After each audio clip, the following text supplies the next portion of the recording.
going on, all you Minties? This is the Uncanny Omar from Near Mint Condition, and join me today for my haul for the month of July of 2022. So let's get started.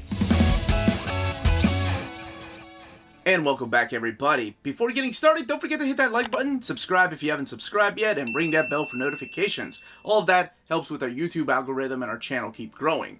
And thank you so much to our patrons. Couldn't make videos like this possible without you all. Okay, so today we are going to look at my haul for the month of July. I've separated my manga haul and probably will keep doing so unless it's just 1 or 2 books I pick up a month.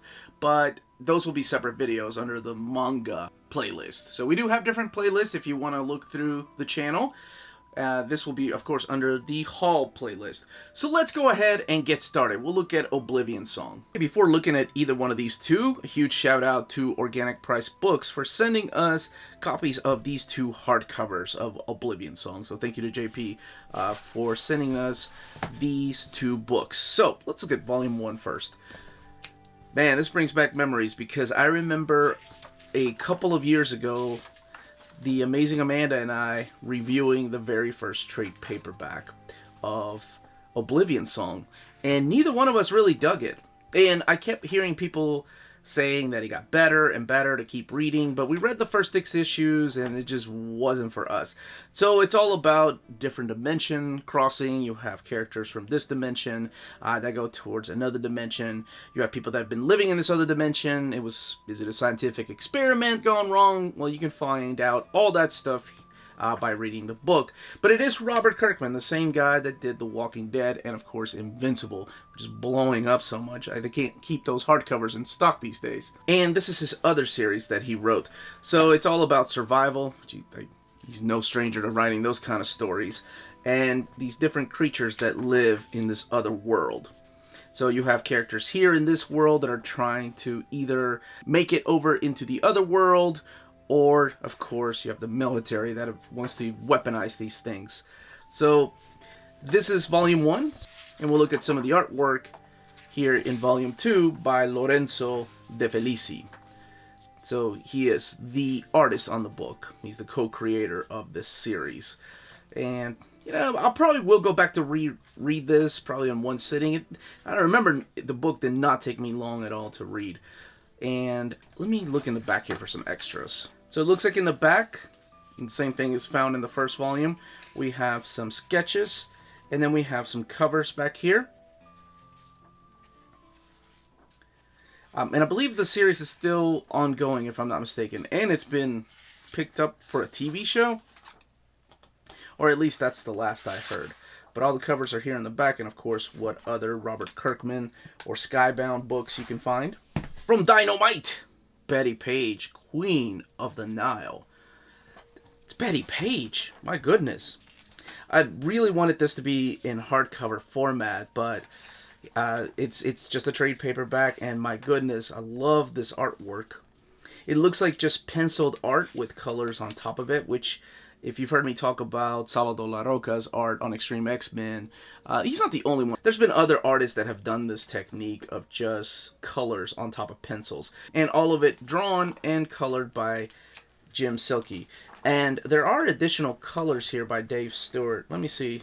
Maybe it's the stories here in the back. Whoa. 2 Betty Page. I don't think the world can handle that. Okay, so they do have some hardcover collections here. Man,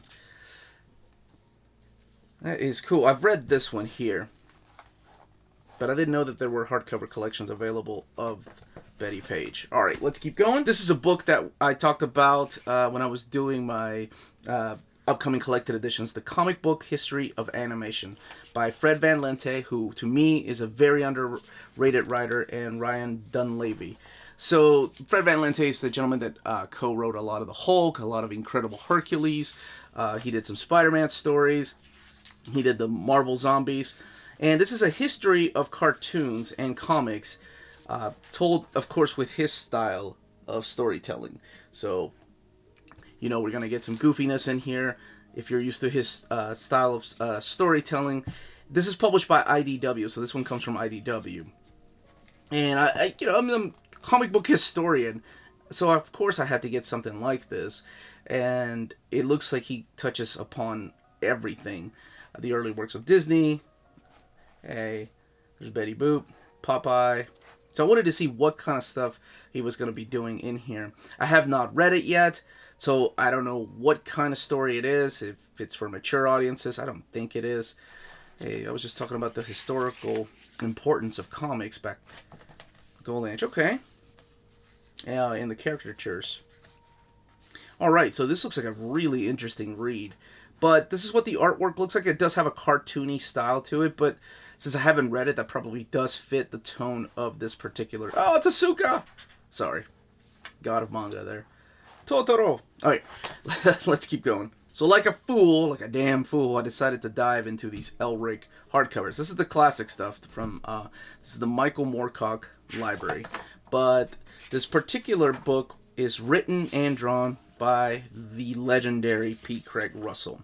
So based on Moorcock's story, but it's P. Craig Russell's adaptation. Now we've had a modern adaptation of this stuff, which I think was released, this one too, by Titan Studio. So now I have to go back and get the other books from this particular line, and I just found out that some of them are out of print, because that's just the way the universe works. So much like everybody else that goes hunting for whales, see, I also have to keep the hunt on. But this is P. Craig Russell's. I read some of this stuff years ago, and I can't wait to reread it. But I'm probably going to wait to reread it when I have a couple of more volumes in my library. I hope they keep continuing the big books, the big library editions. Those were beautiful. The ones with the black covers of the modern adaptation of Elric. So I'm not sure where they are with that. I know Titan printed those. But this is I think this is actually a reprint of Stormbringer, and it is a hardcover. It's a standard size hardcover, and if you go back to my different types of collected editions, you'll know what that means. But it is $24.99. There is no dust jacket on here, and the paper quality is matte paper. It's really thick matte paper, though. So the next set of books that you're going to be seeing are just me being proactive. Because of different reading orders that I'll be doing, like Avengers, or what else do I have in here? Superman, which I'm sure will come. I said that will be put up to vote on our Patreon. So yeah, on our Patreon we do have a monthly poll as to what the next reading order should be. I usually give 2 to 3 choices for our patrons to vote for. I believe this month it's Robin that's winning, so... that's the book that you will be seeing me do a reading order of the DC character Robin. But eventually, I like to do Avengers, so there were some missing books that I needed to fill in those gaps. And I really want to be as complete as possible for people that want to go out there and get everything in physical format. Whether it's an oversized hardcover, omnibus format, absolute edition, or trade paperbacks. So I did get Avengers right here, the Ultron Forever, and then this book that I did not have, this one came from my buddy Gio. This is the Avengers, The Enemy Within. So big shout out to one of the greatest YouTubers that is my pleasure to know, and that is A Week in Geekdom. This guy pours his heart out into every video. He is so much smarter than I am, and that's just not my wife talking, that's me talking. I'm giving him a lot of props. The guy's voice is so soothing. I told him he should do documentary style of videos. But go and check out his channel. He's a wonderful human being, all-around nice guy, and has some awesome content, manga, anime hauls. He does do comic book pickups as well from time to time, and then reviews books. But this is Avengers, The Enemy Within, so it's the crossover here, during this time of Avengers. And see, that's another, there's a missing gap that I have with like the US Avengers. If I want to do a thorough, complete reading order, I have to go and pick up those books. So little by little I'll be picking them up. And here's the Defenders. This is the Matt Fraction run with the Dotsons. I think Terry and Rachel Dotson working on this. So it's the return of the Defenders. It didn't last very long, surprisingly, especially with the Dotsons attached to this. But this is the team. It does have some of the classic characters like Doctor Strange and Namor in here. But then you're also going to be having some new characters like Red She-Hulk and Black Cat. And yeah, Surfer shows up. I think the big one that's missing, and it makes sense because of the time that this was published, was the Hulk. But hey, you got Red She-Hulk in there, so that counts for something. Alright, let's keep going. Oh yeah, by the end of the series though, the Dotsons did end up leaving the book. So because I'm a completist and I also want to do thorough reading orders, I also picked up books that I wasn't a big fan of, like Superman Action Comics, volumes 1 and 2. So this is the Brian Michael Bendis stuff. This is after Dan Jurgens. This is after Peter Tomasi left the books. And this is when he does something that I did not agree with him doing, that I thought made Superman so special, especially Tomasi's run. If you've not read that is a wonderful omnibus. And I'm not doing a review of the book. It was just something I was not happy that he did. And I know a lot of fans weren't happy either, but hey, it's all canon now, so what are you going to do? Right? You're just going to have to keep on trucking because it's all part of Superman. The question. It's all part of Superman history. I believe this leads into the Leviathan story arc. Leviathan Rising, which is his own hardcover. None of it is collected within these pages. These are just the Superman pages. These are also available in trade paperback, but I found these at a used bookstore. And I managed to go ahead and get these as well as the Superman book. Now, those, of course, are also written by Brian Michael Bendis. And I just found out, this is the Leviathan stuff because there's my girl right there, Manhunter, which I did do a read-through or a reading order of that. And I just found out that Brian Michael Bendis is taking over Justice League. So that's going to be pretty interesting because I remember when he took over New Avengers, that stuff sold like crazy. Whether I liked it or not, didn't matter. That was the flagship title for Marvel for a long time. So it's going to be interesting when he... And I don't know... I don't know how well... Here, let's keep going. His Justice League is going to sell, but I do remember New Avengers, especially after Avengers Disassembled, just selling like crazy. I mean, so much so that, it had 2 spin-off titles. It had the Mighty Avengers and then the Dark Avengers, and then we had the Avengers Initiative. So, regardless of how you felt, Uncanny Omar, about Brian Michael Bendis' take on Avengers, you can't deny the fact that he put that book on the map. I mean, even Kurt Busiek wasn't doing that, and that's my favorite Avengers run. Uncle Raj wasn't doing that. Back then, we only had 2 titles. When Kurt Busiek came back to Avengers with George Perez, they didn't sell as well as Bendis' run. I believe a lot of it has to do with it being reader-friendly. And this is some of the artwork in the first volume, and by Joe Prado, and, of course, Ivan Reis. There we go. Who is a phenomenal artist, one of my top 20 favorite artists of all time. Just a great, great freaking dynamic artist. I love his stuff. Surpassed a lot of people on Green Lantern. I remember when he took over the book, I was like, this guy's not going to be as good as Ethan Van Sciver, or who else was on the run? Patrick Gleason, who I still love. Love Patrick Gleason's run. But I don't know. There was just something about Ivan's art that just was so awesome. Loved it. And I'm so glad he's blown up. He's on all these big A books. All right, let's keep going. So I got curious about this title right here, The Sumerian, Volume 1. This is published by Ablaze. And when I was doing it was upcoming collected editions, Volume 2 was solicited, so I went back to try Volume 1. Now, you all know how much I love Conan. And Conan, the Roy Thomas stuff has just blown me away because I'm reading it for the first time. It is the first time I'm reading that particular book. Going back and reading this, and I've read the Robert E. Howard book, the collection of short stories and the Conan stuff that came out. Oh my gosh, I've had 2 printings of it. And I read it in the 8th grade, and then once again, oh my gosh, in my 20s. I haven't read that book in forever. I don't know if I have time, but anyway. So this, which is really weird because Marvel owns the rights to Conan now. Maybe this is published overseas. If you know the story, how they can do this loophole, let me know. Because this is the story of Conan, but it's uncensored. So this is the story of Queen of the Black Coast and the Red Nell storyline. And then they also include the original story in here. So this is as close to the adaptation, so having all the sexual content in here. Even though there really wasn't a lot that I remember. I mean, yeah, there were some that they left out, of course, from Savage Sword of Conan, even though that had nudity. But it is mature content. I don't know. Something is missing from here. And it's not the art. I really dig the art, even though it's a little more cartoony than what I'm used to for Conan. But it is brutal, and it's supposed to be more brutal. But to me, I mean, this really feels like Kurt Busiek's take on Conan. So I'm not sure what the pitch for this was.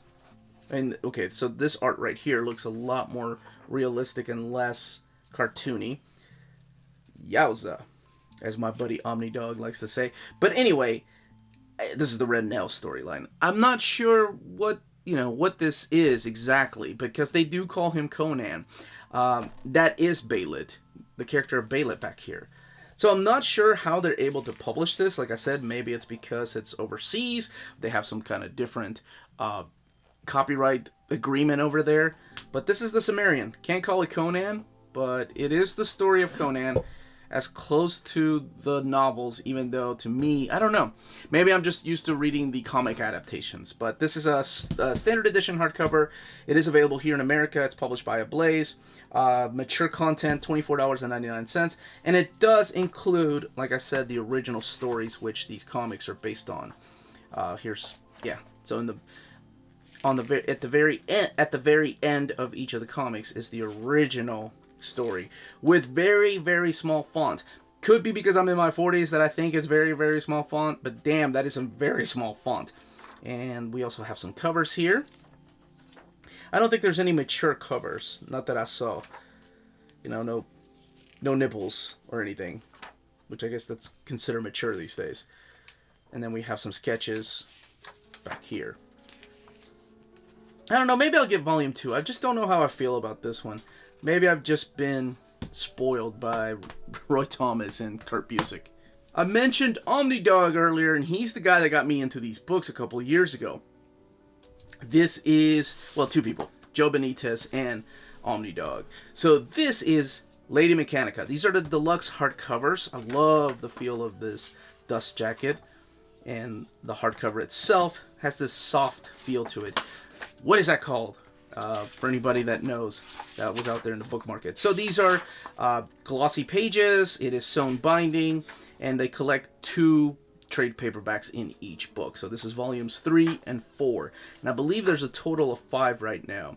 It is steampunk. It's about a young girl who lost her memory because somebody was doing scientific experiments on her, so she's part mechanical. So therefore, Lady Mechanica. Beautiful, beautiful artwork here by the phenomenal Joe Benitez. And I love this artwork. He did this one series for, as I was getting out of comics, it was one of the few series that I was still buying from Image, from Top Cow Studios. It was called, oh my gosh, Weapon Zero. It's called Weapon Zero. Look at that. But he went on to do a lot of work for DC. He did Justice League, he did Superman and Batman. But he decided to make his own studio, which is freaking awesome. Good for him. And start publishing his own books. Here, let's look at Volume 3. Or Volume 4, sorry. So here's Volume 4. They do come, like I said, with a dust jacket. I love that the interior cover, I think it's the variant or second printing cover. But these are gorgeous. The writer is M.M. Chen, and I enjoyed it. She does a really good job setting up this world. And I know that a lot of people praise this book. I mean, it's got a huge following. When I go to conventions, it's really cool to see cosplayers dress up of some of these characters from this book. And that's really cool because not a lot of people talk about it, though. I don't hear enough people talk about Lady Mechanica. And this is the type of artwork, and I've always enjoyed his art, like I mentioned. But M.M. Chen, her stories, really fun. Especially making her such a kind of like Sherlock Holmes / badass. Not that Sherlock Holmes isn't, but just this is the world that she lives in. And the other thing I was going to say is that if you're not familiar with Joe Benitez, to me, he's always reminded me of like a cross between Jeffrey Scott Campbell, Mark Silvestri, and Humberto Ramos. It has a little more of a cartoony feel to it than Jeffrey Scott Campbell. Those are just some of the covers, and then all the variants are collected in here too. Just because of the faces, the eyes, the way that they look. I don't know. That's just the way I feel. Oh my gosh. Dia de los Muertos. But anyway, have not read these, so I gotta stop flipping through here. The Final Big Hard Sex Criminals. Volume 3. Chip Zdarsky and Matt Fraction. I didn't know that was in here. I haven't opened this up yet. Oh man, we've interviewed Chip Zdarsky. Love that guy's sense of humor, and this is him and Matt Fraction's creation. This wonderful, silly, in-your-face book with its goofiness and, of course, its topic. The least you know about it, the better off you are. But I will say that it is mature content without even I don't know why I have to say that, but I think it's very important. There are some adult topics in here. It's not as mature as a lot of people probably think it is, just based on the title. But it is funny, and it's a wonderful story that has a lot more meaning than you think. And this is the final hardcover. I think there was just one shot that's missing from here, and I'm skipping back and forth because holy crap, there's a lot in it. Well, just sure you can imagine what's in here. But yeah, skipping back and forth because of the mature content. But I was going to say there was one shot, but it wasn't by Fraction or by Zdarsky, so I think that's why it was probably skipped. But this wraps up this wonderful, funny, awesome series. Again, my buddy, Geo, Week in Geekdom. I cannot find my copy of Kid Eternity by Grant Morrison, and that's what this is. Duncan Freguero's artwork on here. Oh, damn. I think I just had the trade paperback. I don't think I had the deluxe edition, but this is the deluxe edition from my buddy Geo. So thank you so much, man. This isn't the only book he sent me. He sent me a bunch of stuff for the giveaways. As looking through here brings back a lot of memories of this book. I used to have it in trade paperback format. That's what it was. And I cannot find it. I may have lent it to somebody. I used to be really bad about lending my books to people. Now I'm a lot better. Now I keep better tabs on how I lend them out to people. Such as if I were to lend this out to somebody, I'd take the damn dust jacket off and keep it in my shelf and then add it into the catalog who took it. But this is Kid Eternity. I think this is published by Vertigo. Yeah, one of the last Vertigo books. So if this is ever republished or reprinted, I'm sure it will have a black label on it. And I have the fat trade paperback of this. This is Justice League The Nail. So this is the complete collection by Alan Davis, Mark Farmer. But it collects Justice League The Nail and Other Nail. So thank you, Geo. Also sent me this. And need I say more? Justice League, Alan Davis, Mark Farmer. This is beautiful. This is the deluxe edition. So I have the fat trade paperback with both of these stories. And, you know, this reminds me of his Batman run with Mike W. Barr and Batman Year 2. Yeah, I said it. But this is Justice League The Nail. This is during the time of JLA. And this is also an Elseworld tale, meaning that it's out of continuity. Hell, it'd be out of continuity now anyway, as many times as the universe has been revamped.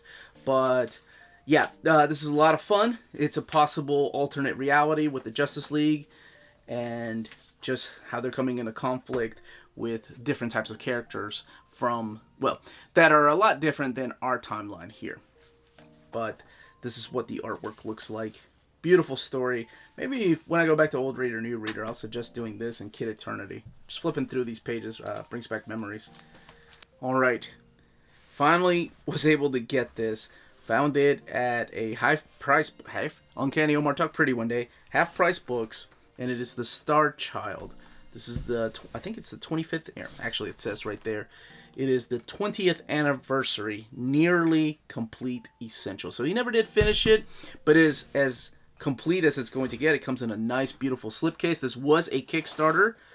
Here, let's show off what this looks like. Star Child, James Owen, and there's a forward here by Robert Gould. 20th anniversary, nearly complete essential. It's got this gold foil on the font there and around the frame. And then, of course, right there on the spine. Beautiful, beautiful book. And then gold foil around the font and the frame here. So I think he may still have some on his website. I'm not sure. These are things I forget about until I see them at a store. But let's go ahead and look through here. Comes with a ribbon.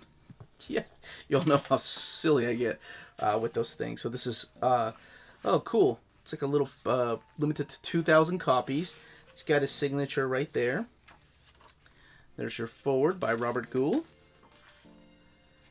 And then a note from James Owen, the creator. A long note. So he's worked on books before, and of course he's worked on comics. He's also the artist on here. But this is what you're going to be looking at. So it's got the little short stories at the beginning, and then we get into the comic here.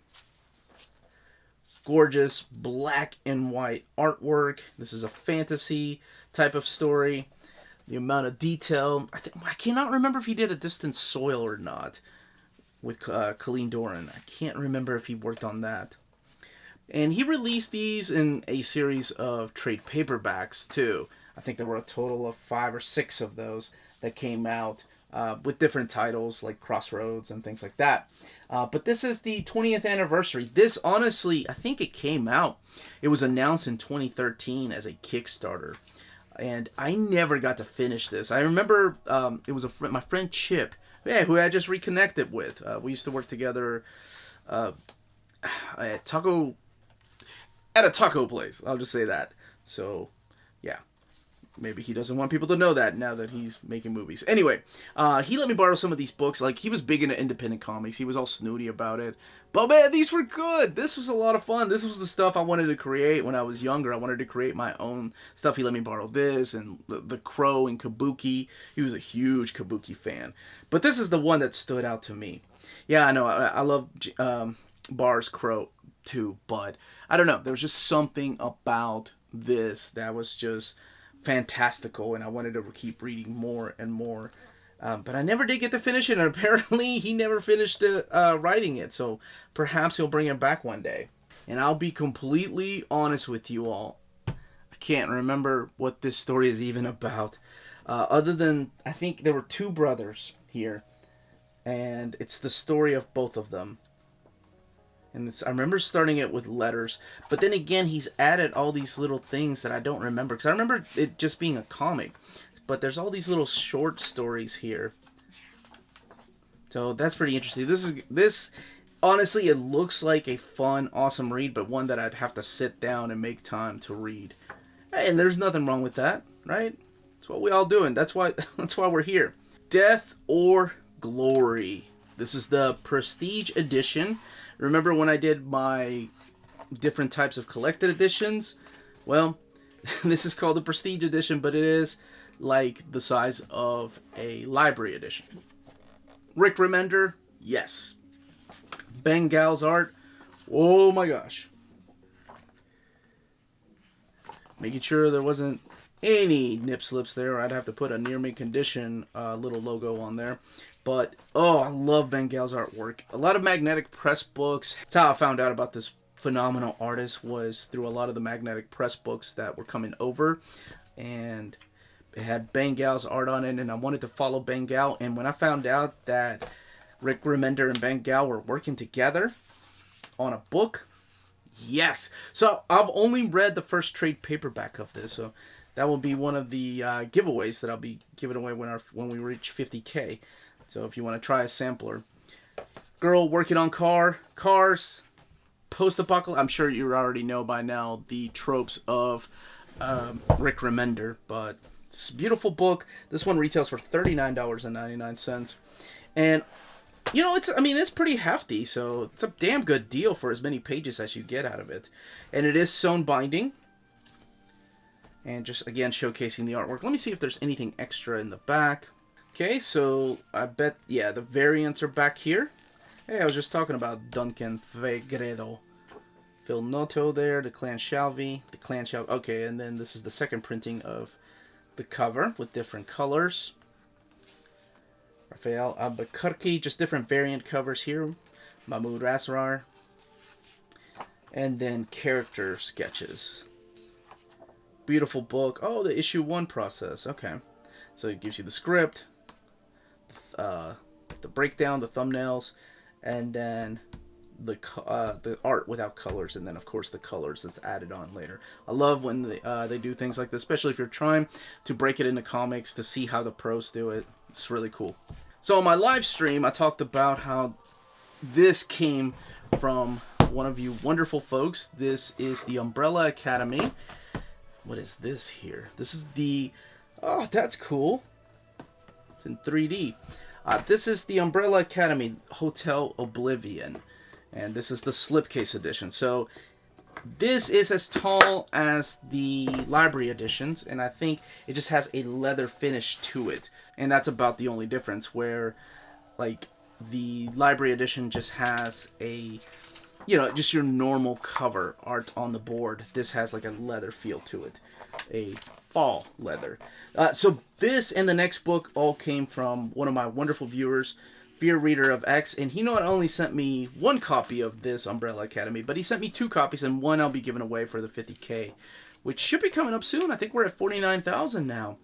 Almost there. It's a big thank you to everybody that's been watching my channel, whether you just started watching it this morning with this video, or whether you watched it just a couple of years ago, or you've been there from the beginning. But anyway, this is Hotel Oblivion, the slipcase edition. And again, this is what the TV or the Netflix series is based on. The story, of course, written by Gerard Way, and the artwork by Gabriel Ba, one of the Moon brothers, the Fabio Moon and Gabriel Ba, the 2 people that did Day Tripper. So big fan of his artwork. Let's look in the back here for some extras. I did an overview of the Hotel Oblivion Library Edition if you want to go back and see what that has, except this is the slipcase. It's just a little bit different. It comes with this one extra 3D thing in here, and of course the slipcase. Now, one that I had ordered, but he also sent me, is the True Lives of the Fabulous Killjoys National Anthem.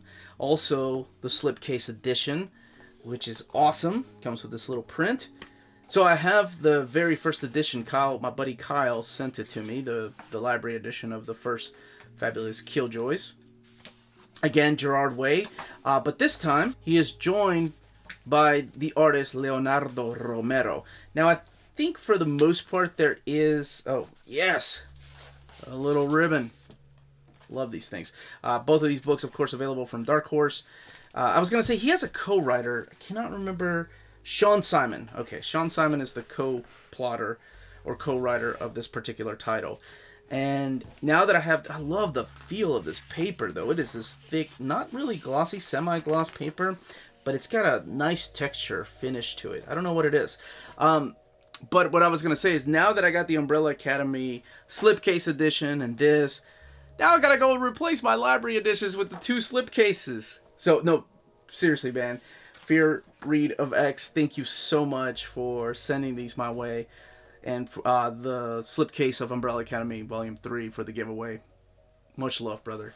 Let's look in the back here for some extras. So it looks like we have some covers back here. Sure, that looks like Daniel Warren. Yeah, Daniel Warren Johnson. I haven't read this one yet, so I had to skip all the way to the back, so I'm not sure if there's more variants. But I wanted to play it safe. Make sure I don't get spoiled. First one's a lot of fun, but not like Umbrella Academy. I think most people probably enjoy Umbrella Academy a lot more. Yeah, there we go. Character designs, sketches back here. Sean Simon.